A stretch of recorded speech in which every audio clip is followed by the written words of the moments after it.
오늘 핫픽 플러스에서는 mRNA, 이 백신 관련해서 많이 들어보셨을 텐데 들어도 사실 무슨 얘기인지는 잘 모르겠습니다. 설명해 주시는 분들은 되게 많았는데 아마 기억이 잘 안 나는 걸로 봐서는 제가 이해를 못했든 설명이 어려웠든 그런 것 같아요. 하지만 제 옆에는 우리나라에서 이 설명을 제일 잘하신다는 강정수 박사님이 계시기 때문에 불안하지 않습니다. mRNA에 따른 신약 개발이 대체 뭔지, 그리고 앞으로 제약 산업은 어떻게 달라지는지 문과를 전공하고 공대까지 섭렵한 우리 강정수 박사님 나오셨습니다. 어서 오세요. 네, 반갑습니다. 네, 박사님 진짜 척척 박사신 것 같아요. 무슨 말씀? 모르는 게 하나도 없다는 생각이 드는 사람 제가 처음 만나봤는데 네. 일단 백신 전쟁이잖아요. 네. 그리고 이게 정치권에서도 굉장히 화두고 국제 정치에서도 백신 뺏고 뺏기는 이 패권 전쟁이 한창인데 네. 종류가 되게 많아요. 네.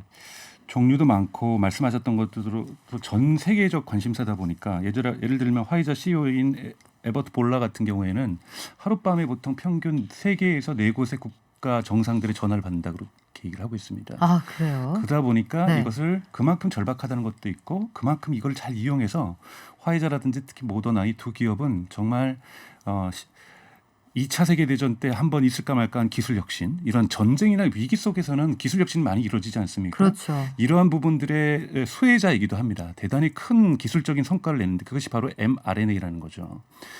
지금까지 이제 백신의 종류는 여러 가지 설명도 많았습니다. 예를 들면 합성 항원을 만드는 노바백스라든지 또 벡터 방식이다. 대단히 어려운 표현들이고 전문가분들이 많이 설명을 해 주셨을 거라고 생각이 들어요. 근데 이 mRNA를 제외하고는 뭐냐면 지금까지 바이러스 항원을 저희 몸체에 투여를 해서 네. 이것이 우리 몸에서 항체가 만들어지도록 하는 기본 과정이었는데요. mRNA는 항원을 직접 투여하는 것이 아니라 항원의 설계도, 항원의 설계도라고는 유전자 정보를 주면서 얘들아 항체들한테 우리 세포들한테 얘기를 해주는 거예요. 얘들아 항원은 이렇게 만들어야 돼. 얘들아 나쁜 바이러스가 들어오면 이렇게 방어를 하렴. 네, 그러면 이렇게 네. 항체를 만들렴. 그렇게 명령 설계도를 정보를 주는 일종의 코딩입니다. 우리가 굉장하네요. 디지털 정보를 0과 네. 1의 코딩이라는 하는 것처럼 이 유전자 같은 경우에도 4개의 ATC라든지 이런 식으로 ATGC라고 하는 코드로 되어 있거든요.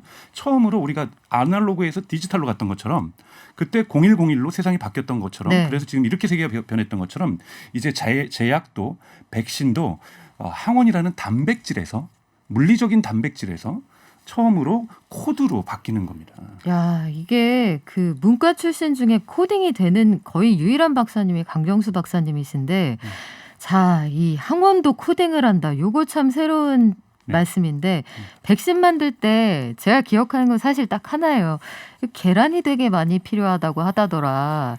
요즘 계란값도 비싼데 네. 이 계란이 왜 많이 필요해요? 바로 그거죠. 그러니까 우리 몸에 직접적으로 항원의 정보를 투여하는 것이 아니라 항원을 투여하는 겁니다. 흔히 말해서 해롭지 않은 바이러스를, 독감이면 해롭지 않은 독감 바이러스라는 항원을 집어야 되는데 이 항원을 한 명만 맞는 게 아니지 않습니까? 우리나라 국민도 5천만 명이고 전 세계 몇십억 인구들이 다 맞으려면 흔히 말해서 배양을 합니다. 우리가 항원을 발견을 하면은 이 네. 항원이 우리 몸에 들어가서 항체를 만들 수 있다라고 학자들이 확정을 하면은 이 항원을 배양을 해야 되는데 이 배양을 어디서 하냐면 사람 몸에서 배양할 수도 없으니 네. 묵은질의 달걀에서 계란에서 거기 투여해서 거기서 400개, 4,000개, 4만 개들을 만들어내는 거죠. 그러다 보니까 달걀이 많이 필요했던 겁니다. 이건 뭐냐면 지금까지는 과거로 지금 아날로그 방식이라고 볼 수 있는 거고 네. mRNA는 달걀 필요 없어. 왜? 우리는 유전자 정보를 코딩해서 다만 그 코딩한 것을 감싸는 그 캡슐이 있는데요. 네. 이 캡슐이 되게 어려운 기술입니다. 그렇기 때문에 마이너스 40도, 70도 얘기하는 건데요.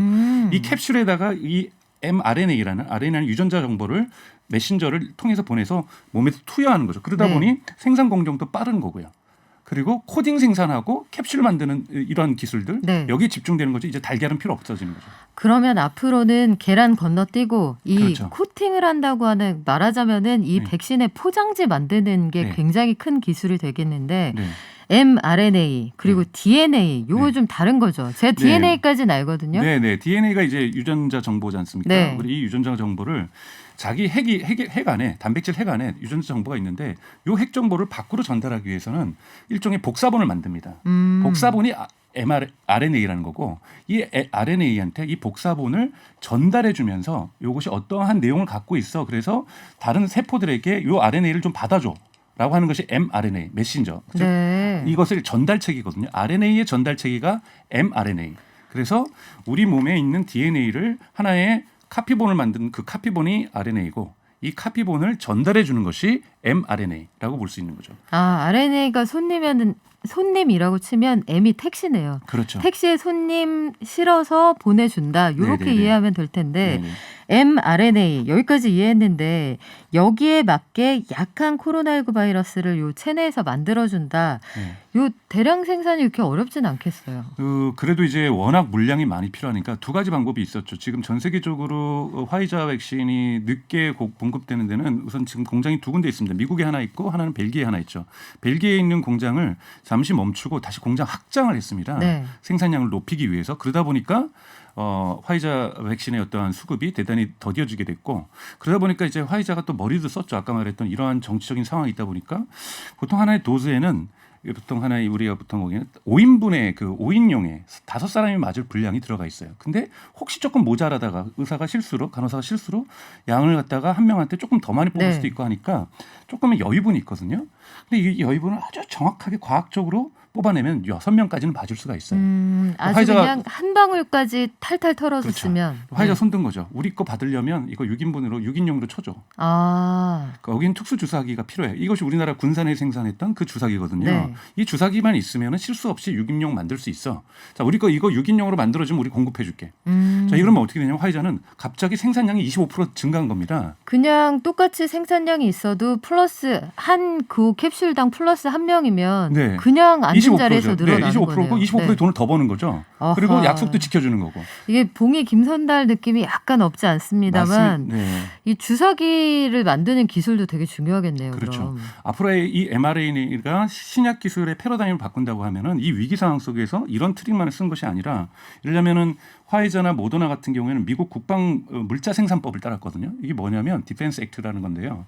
우리에게 지금 공장 짓기 위해서 알루미늄 샤시가 필요해. 그러면 모든 것보다 우선해서 이걸 공급해 줘야 됩니다. 미국에 있는 모든 기업들이.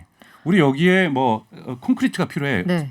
빨 깔기 위해서 공장 밑에. 그럼 콘크리트 생산 업체는 1차적으로 여기부터 공급해 줘야 되는 거예요. 전시 상황이네요. 그렇죠. 전시 상황. 네. 이런 위기 상황을 잘 이용해서 그리고 국가의 R&D 예산도 받고 네. 해서 지금 그리고 또 하나는 아일랜드라든지 이스라엘 같은 경우에는 국민들이 맞는 이러한 백신 정보를 모두 다 화이자나 모더나 쪽으로 가져가고 있거든요. 생체 정보까지 넘겨주는 그렇죠. 그렇게 거예요. 되면 앞으로 이 mRNA 기술이 더욱더 비약적으로 발전할 수 있는 기틀이 마련됐다고 볼 수가 있는 거죠. 그래서 실제로 화이자 같은 경우는 이 기술을 이용해서 벌써 암 또는 신경질환, 심장질환 관련된 치료제 개발에 벌써 착수를 했습니다. 참 이게 어쩔 수 없는 상황이기는 한데 네. 전체적으로 보면 화이자하고 모더나가 이 거의 전시 상황에 준하는 요 상황에서 완벽하지 않은 백신을 거의 전 세계 모든 사람들에게 모든 인종과 연령층에게 임상이 가능하고 네. 면책 특권을 받고 네. 모든 물자 그리고 부르는 대로 값을 쳐주고 네. 글쎄요 이게 참 여러 가지 생각이 들게 해요. 그 포드가 2차 대전 때 확 그렇죠. 성장한 거랑 그것도 마찬가지인 동일합니다. 그런 상황인데 네, 네. 기사를 보면요. 네. mRNA 백신 기술 이전 요것도 검토를 한다는 얘기가 있어서 기대를 걸어봐야 되나 싶기도 해요. 뭐 한국의 삼양홀딩스라든지 또는 뭐 ST팜이라든지 아이진이라든지 이런 업체들이 좀 거론되고 있습니다만 물론 이제 우리가 볼 땐 DNA나 RNA라고 얘기할 수 있는 이 유전 서열 정보를 갖다 처리하는 것은 과거에 비해서 지금 코딩이기 때문에 빠르게 발전하고 있는 건 맞습니다. 예를 네. 들자면 우리가 2007년에 인간의 DNA를 갖다가 코딩하는 데 있어서 들었던 하나를 염기 서열을 발견하는 데 들었던 돈이 1천만 달러였어요. 근데 2020년에 1천 달러로 줄어듭니다. 그러니까 1천만 달러에서 1천 달러 약 10,000배 정도 가격이 하락한 거거든요. 그만큼 기술이 좋아졌다라는 거고, 그러네요. 그만큼 기술의 그 비용이 줄어들었다는 것은 다른 기업들도 뛰어들 수 있는 모더나만 해도 사실 스타트업에서 출발했던 기업이거든요. 네. 2010년에 창업을 해서 10년밖에 안 됐다고 볼 수 있지만 사실 그 전에 암 치료제를 mRNA 기술로 개발했던 연구진들이 그 회사를 나와서 창업한 것이 모더나기 때문에 단순히 10년 됐다고 볼 수는 없지만 구력이 있는 네, 의료진. 구력이 있는 10년 스타트업이죠. 그렇다면 과연 우리나라에서도 이 몇 년 안에 바로 이런 기술 기업을 이전을 좀 받더라도 과연 이것이 탄생할 수 있다는 거는 저도 정확하게 판단할 수는 없지만 안 할 수는 없다라는 겁니다. 왜냐하면 앞으로 이 mRNA 기술이 왜 좋아지냐면 특히 코로나 백신과 관련돼서는 코로나 지금 변이가 많이 발생하고 있잖아요. 네. 자, 그러면 전통적인 방식인 AZ라든지 노바백스 같은 경우에는 거기에 맞는 항원을 또 발견을 해야 됩니다. 물론 똑같이 항원을 찾아내야 되는 것은 화이자나 모더나 똑같지만 자, 그러면 그다음부터는 또 같은 생산 공정이 있는데 여기는 우리는 코딩을 좀 바꾸는 거예요.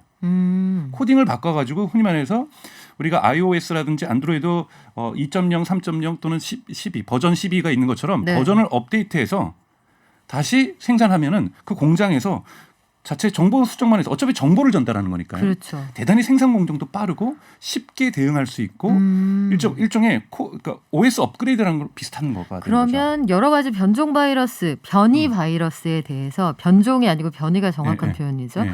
변이 바이러스에 대해서 코딩을 약간 바꾸는 것만으로도 즉각 대응할 수 있는 가능성이 굉장히 높아진다는 그렇죠. 거니까. 그러니까 중장기적으로 이 코로나 이 상황이 장기화될 수 있다는 걸 저희가 전제해야 되거든요.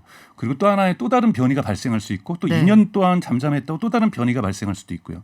그러니 이 코로나 관련된 또는 유사 코로나와 관련된 이러한 질병 바이러스가 이걸 또 팬데믹이 아니라 엔데믹이라고 하거든요. 좀 풍토병이 되는 겁니다. 네. 우리가 독감 주사 매년 맞듯이 코로나 주사는 매년 맞아야 될 수도 있다라는 거예요. 이제 코로나가 변수가 아니라 상수라는 걸 기저에 깔고 가야겠네요. 그렇다면은 네. 이 기업에서 만들어내는 이 mRNA 기술에 기초한 것은 대단히 광범위한 패러다임을 전환하는 기술이 되기 때문에 우리나라 또한 여기에 대한 기술 투자와 RNA 투자를 공적인 RNA 투자를 반드시 해야만 하는. 하지만 이 결과가 당장 내년에 좋아진다라고까지는 장담할 수 없지만 네. 이 길을 우리가 피할 수 없으니.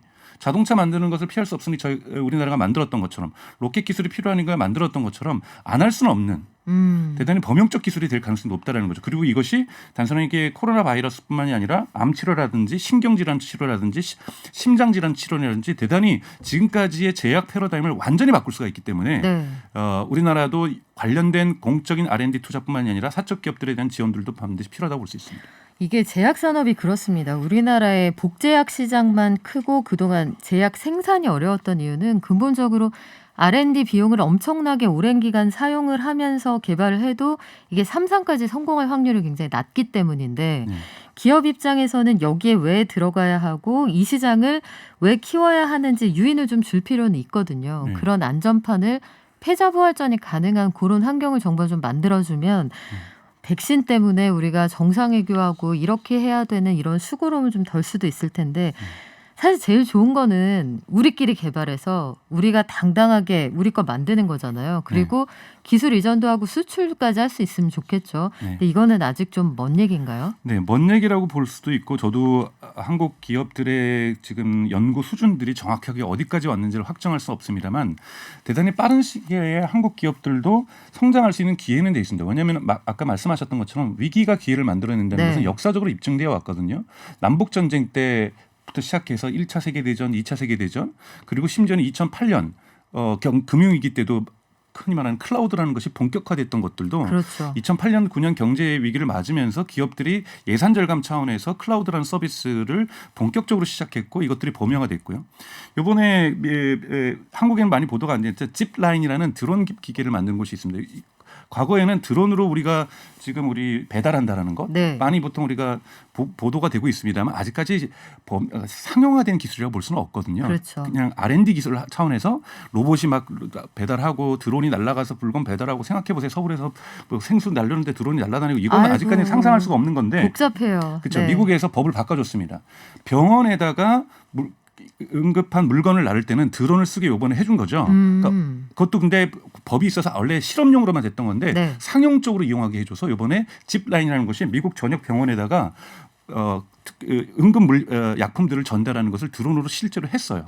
법령이 바뀌어서 그건 네. 뭐냐면 새로운 기술이 탄생할 수 있는 환경 조건이 위기 시기에 창출이 됩니다. 그럼 한국 같은 경우에도 mRNA 기술 같은 경우에도 지금 위기다 보니 정부도 지원해 주려고 하고요. 관련 법제도를 개편하는 것도 많이 바뀌게 됩니다.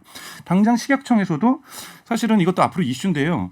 일반적인 이러한 단백질을 만들어서 항원을 만들어서 우리 몸에 항원이라는 단백질을 투여해서 항체를 만들었던 방식이 아니라 RNA 정보를 입력해서 그다음에 항원과 항체가 스스로 안에서 만들어지는 이런 방식이라면 기존의 생산 공정도 다르기 때문에 식약청에서 검토하는 방식도 달라야 되고요.